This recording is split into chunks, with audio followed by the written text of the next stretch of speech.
Nah, kalau misalkan memberi luka di sini, ini harus dalam keadaan subur, Lur. Gak bisa ini dibuang daun, ini dikasih luka, itu sangat berisiko.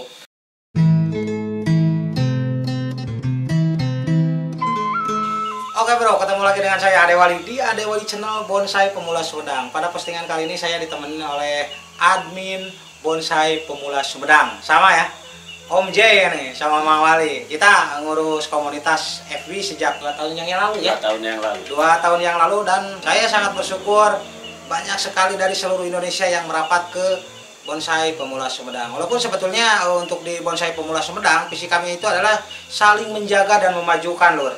Jadi kalau untuk belajarnya sebetulnya tidak terlalu ya, tapi untuk lebih memotivasi, untuk lebih pede, untuk lebih berani tampil gitu. Dengan hasil karya sekecil apapun, tampillah bahwa ini adalah hasil karya. Nah, dan saya sangat bersyukur ya kepada rekan-rekan pemula dengan prinsip tadi saling menjaga dan memajukan. Kami juga ada dari C59 ya, dapat endorse nih dari C59. Dia pembonsai juga, dia pembonsai pemula dan mendukung ke Adewali Channel. Oke, bukan masalah kaos yang akan saya bahas ya, tapi kita akan membahas teori tentang ini Kang Jai. Kita akan membahas teori tentang pembentukan otot. Ya, gitu. Jadi pada postingan terdahulu saya membahas tentang penirusan ya, tapi masih ada pertanyaan mungkin belum terlalu memahami tentang penirusan. Nanti saya akan bahas di praktek pembentukan otot. Sekarang akan membahas teorinya dulu ya, teori pembentukan otot loh, bersama Kang Jayan. Tapi sebelumnya ini nih ada kopi nih, kopi kerinci nih. Dikirim ya Kang Nurholis, terima kasih, kopi kerinci mantap banget, betul nih, kopi mantap. Terima kasih ya, terima kasih nih. Orang Kerinci mana kerinci. Ya? Riau. Oh iya, ini dari Riau ya. Terima kasih nih. Sebentar lagi datang Kang Jay, kopi hitam dari Nangro Aceh Darussalam. Kopi apa itu? Kopi Gayo. Gayo. Terima kasih sebelumnya. Iya, terima kasih sebelumnya. Oke, Kang Jay. Salam kopi hitam. Mantap. Mantap, Bro. Nah, kita akan lanjut ke pembahasan ini, Kang Jay. Banyak sekali muncul pertanyaan tentang pembentukan otot, Kang Jay. Pembentukan otot bonsai. Di postingan sebelumnya saya mengatakan ada 3 hal utama dalam membentuk otot bonsai ini. Yang pertama, masa istirahat, Bro. Yang dimaksud masa istirahat pada pohon adalah masa di mana dia tidak terganggu antara akar dan atas. Akar dan daun itu tidak diganggu, Bro. Jadi usahakan pohon ini biarkan aja dia tumbuh. Tidak ada pemotongan akar, apalagi pucuk atau pruning atau memotong dahan, itu tidak ada. Itu pertumbuhannya akan lebih sangat cepat, Kang Jay. Pesat. Mungkin 10 kali lipat, Kang Jay. Ketika ada masa istirahat, itu adalah waktunya pembentukan otot pada bonsai. Caranya gimana?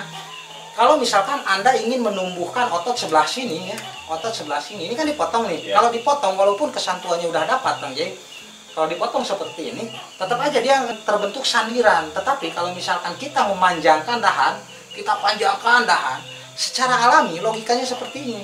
Jadi pohon itu secara alami Tuhan telah memberikan informasi kepada dia untuk mempertahankan hidup. Seperti apa? Corona sekarang sama. Dia berusaha mempertahankan spesiesnya, sama. Pohon juga seperti itu.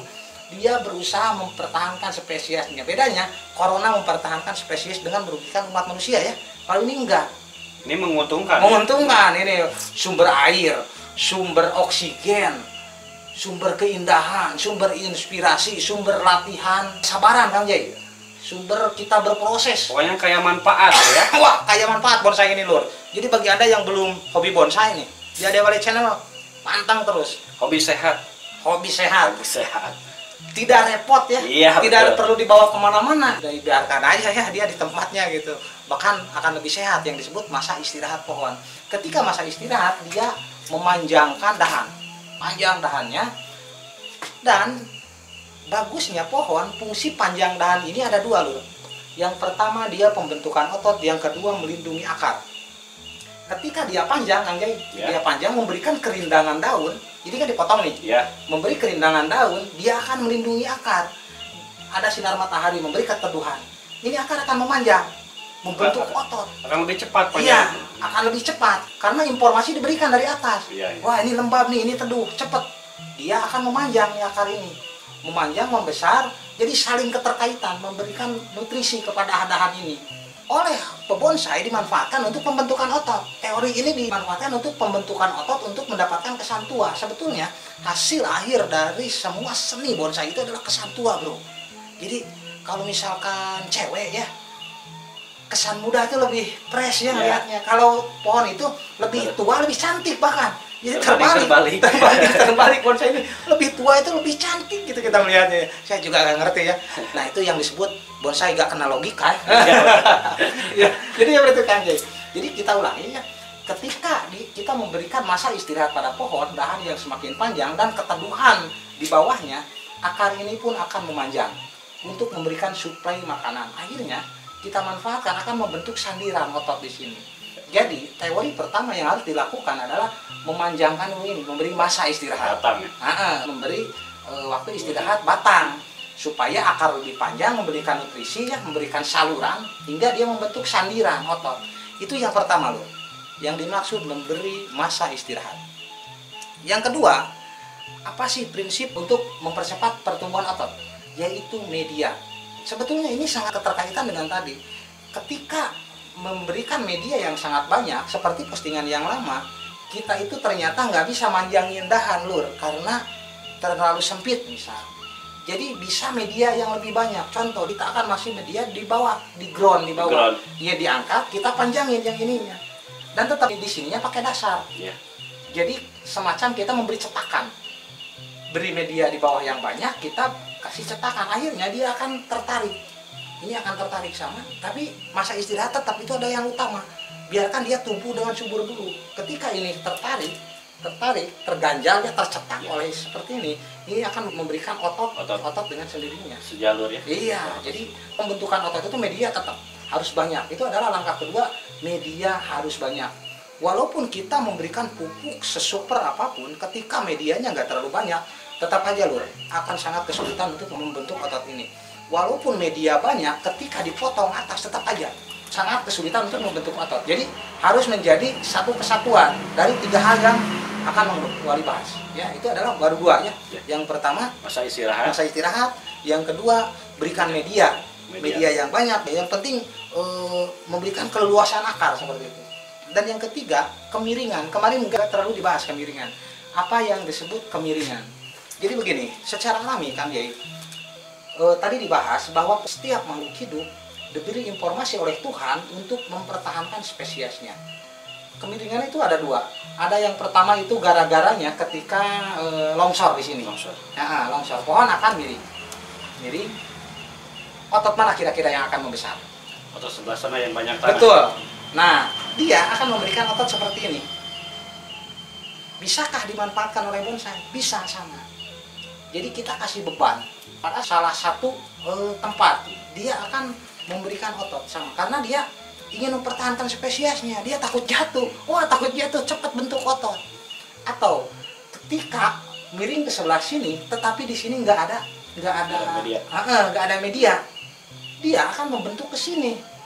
Sebab dahan sini akan semakin gede, dia akan miring ke sini. Media di sini banyak, tetap aja dia akan memberikan ototnya seperti itu. Ada yang bertanya, bagaimana caranya supaya tumbuh akar pada daerah yang kita inginkan? Salah satunya dimiringkan tuh. Dengan dimiringkan, selain bakal tumbuh akar, dia pun akan membentuk otot Kang Jay.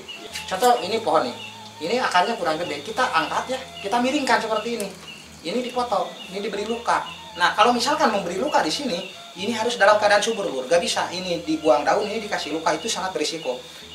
Ini sedang subur, kita miringkan, kita kasih luka, dijamin kaki atau akar atau topangan yang Anda inginkan bakal keluar. Dan usahakan untuk memprogram akar itu pada musim hujan. Usahakan. Itu sangat lebih logis, akan sangat lebih berhasil ya. Keberhasilannya mungkin 50% lebih bagus. Ya, dibanding di musim hujan dengan kita modifikasi. Bisa musim kemarau bisa Bang Jay. Kita modifikasi dengan cara menutup semua media bagian yang ingin keluar akar. Tutup aja sama plastik, tutup. Dia akan keluar. Ya, seperti itu. Ya, oke Bang Jay, mungkin ada pertanyaan Bang Jay dari semua ini. Atau penjelasan Bang Wali cukup jelas gitu. Jelas, cukup jelas. Iya, penjelasannya cukup ringan dan mudah dimengerti. Iya. Ya, terima kasih Bang ya. Terima kasih. Oke Bro, mungkin seperti itu dulu ya teori tentang pembentukan otot bonsai. dan kita akan berlanjut kepada praktek. Praktek. Ya, setelah postingan ini kita akan lanjut ke praktek bagaimana cara membentuk otot bonsai. Bagaimana caranya? Kita praktek. Postingan kemarin kita lihat di lapangan bagaimana teorinya seperti itu ya. Itu adalah teori utamanya. Sebetulnya banyak sekali cara. Cuman teori yang paling mudah dilakukan adalah 3 langkah tersebut. Dan nanti kita akan mempraktekannya pada pohon di kebun Mang Wali ya. Di kebun Mang Wali ada loa sama bugenpil. Kita akan membentuknya di sana. Oke Mang Jai, kita ngopi dulu Mang Jai. Ya. Oke bro, mungkin seperti itu dulu ya postingan kali ini. Mudah-mudahan dapat dimengerti dan selalu ikuti postingan-postingan Ade Wali Channel biar ngebonsai lebih logis dan lebih asik. Salam satu hobi, salam kopi hitam. Mantap, Lur.